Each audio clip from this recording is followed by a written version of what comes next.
Assalamualaikum warahmatullahi wabarakatuh. Hamdan wa syukran lillah amma ba'du. Anak-anakku yang selalu dirahmati oleh Allah Subhanahu wa ta'ala, yang Pak Wildan cintai dan yang Pak Wildan banggakan. Piye kabare le? Muga-muga do sehat kabeh ning omah. Anak-anakku, sudah hampir 1 bulan ini kita tidak bertemu. Sudah hampir 1 bulan ini kita tidak bertatap muka. Tetapi Pak Wildan yakin, hakul yakin, walaupun kita tidak bertemu, tetapi hati kita selalu terkoneksi. Kita selalu saling mendoakan.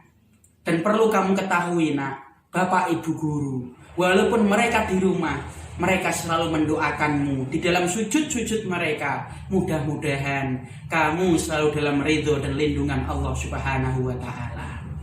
Anak-anakku yang Pak Wildan cintai dan banggakan, mengawali video yang singkat ini dan juga mengawali pembelajaran fikih dan juga tugas fikih di akhir video ini, ada satu kisah yang unik nah. Yang kisah ini sesuai dengan kondisi kita saat ini. Dulu itu ada seorang ulama, yang ulama ini mukasyafah. Mukasyafah itu adalah dia mampu melihat kepada sesuatu yang tidak dilihat. Dia mampu berbicara kepada sesuatu yang tidak bisa diajak dialog. Sehingga suatu ketika ulama ini sedang jalan-jalan di kampung. Sehingga ulama ini melihat ada serombongan wabah, mungkin sekarang namanya virus.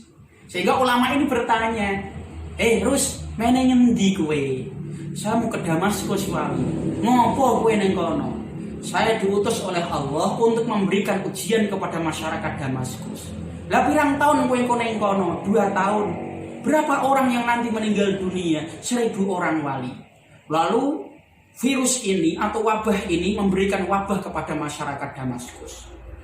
2 tahun kemudian, wali ini bertemu dengan virus tersebut. Sehingga wali ini bertanya, Rus, piye kabari? Tugas saya sudah selesai wali.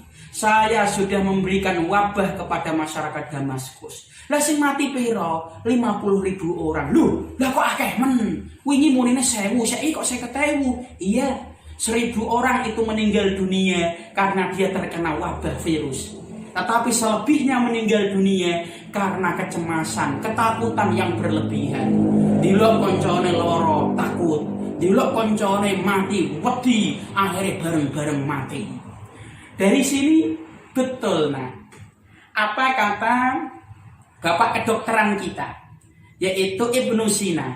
Dia pernah mengatakan dengan kata-kata yang sangat indah, al-wahmu nisfudda, bahwa kecemasan, ketakutan itu adalah separuh dari penyakit.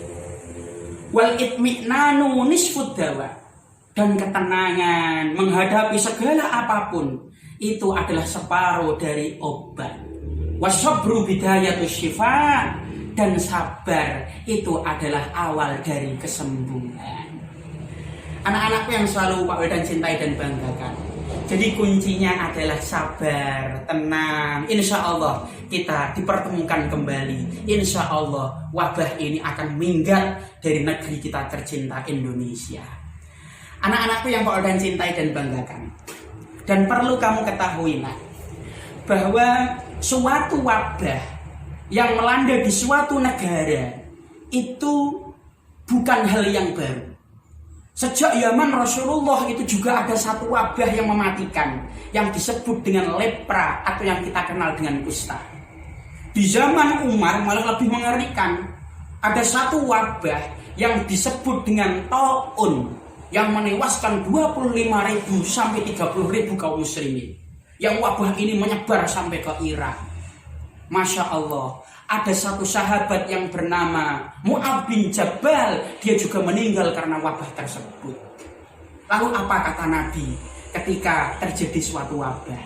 Nabi pernah mengatakan, kalau ada satu kampung yang terjadi wabah, jangan kita mendekati kampung tersebut.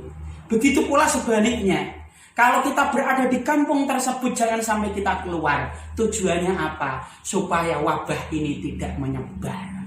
Jadi kenapa Bapak Ibu guru menyuruh kamu untuk belajar di rumah, pemerintah menyuruh kamu untuk belajar di rumah? Tujuannya adalah supaya virus COVID-19 ini tidak menyebar kemana-mana. Maka manfaatkan betul untuk belajar di rumah, jangan keluyuran kemana-mana. Anak-anakku yang Pak Wildan cintai dan banggakan, COVID-19. Lah ini kita bahas fikih sekarang. Nah, kita bahas fikih. COVID-19 ini melumpuhkan segala aktivitas kita, termasuk dalam hal ibadah.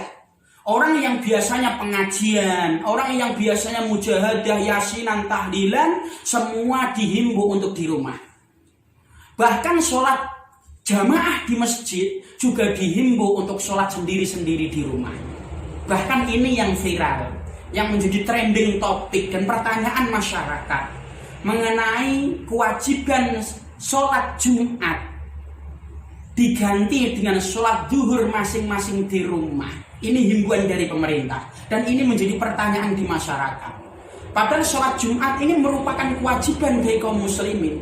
Saking wajibnya, bahkan Rasulullah SAW di dalam hadis yang diriwayatkan oleh Imam At-Tabarani, Nabi pernah mengatakan, meninggalkan sholat Jumat sebanyak 3 kali itu bisa disebut sebagai minal munafikin, sebagai kaum munafik. Karena kenapa? Saking wajibnya luar biasa. Anak-anakku yang selalu dirahmati oleh Allah. Lah, ini tugas bagi kamu semuanya. Coba carikan dasar hukum, ya tahu dasar hukum, terus pendapat ulama tentang kebolehan mengganti sholat Jumat dengan sholat duhur masing-masing di rumah. Jadi dasar hukumnya itu apa? Setelah itu pendapat ulama itu bagaimana, termasuk komentar kamu itu nanti bagaimana. Satu saja, nggak usah banyak-banyak. Kenapa Pak Wildan memberikan tugas ini? Karena ini penting dan ini menjadi pertanyaan masyarakat. Dan Pak Wildan berharap karena kamu sekolah di madrasah, mudah-mudahan Pak Wildan doakan nanti lahir seorang ulama yang luar biasa dari kamu semuanya. Ulama yang menenteramkan hati masyarakat, bukan ulama yang selalu menyengsarakan umat. Anak-anakku yang selalu dirahmati oleh Allah, sebagai penutup video singkat Pak Wildan ini, Pak Wildan ingin memberikan gambaran singkat supaya kamu bisa menjawab pertanyaan Pak Wildan tadi atau tugas Pak Wildan. Bahwa Islam itu sudah memberikan rukhsah, keringanan kepada para hamba-hambanya yang dia tidak bisa melakukannya. Misalnya kalau kamu tidak bisa sholat berdiri maka dengan duduk. Kalau kamu tidak bisa duduk maka dengan berbaring. Kalau kamu keluar rumah berpergian, bingung mencari arah kiblat, maka Al-Quran memberikan solusi. Walillahil masyriqi wal maghribi fa'aina ma tawallu wa samma wajhullah. Di mana engkau menghadap, ya disitulah Allah. Ketika ini mau Ramadan misalnya, karena kamu sakit sehingga kamu tidak bisa berpuasa, maka Islam juga sudah memberikan solusi untuk mengganti di lain waktu. Nah, bagaimana dengan sholat Jumat ini, nak?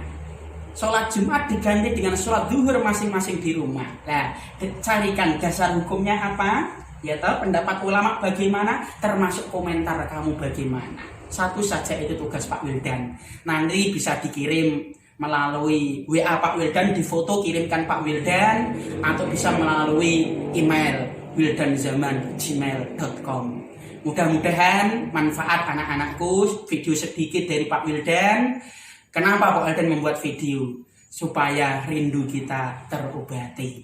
Mudah-mudahan manfaat. Wassalamualaikum warahmatullahi wabarakatuh.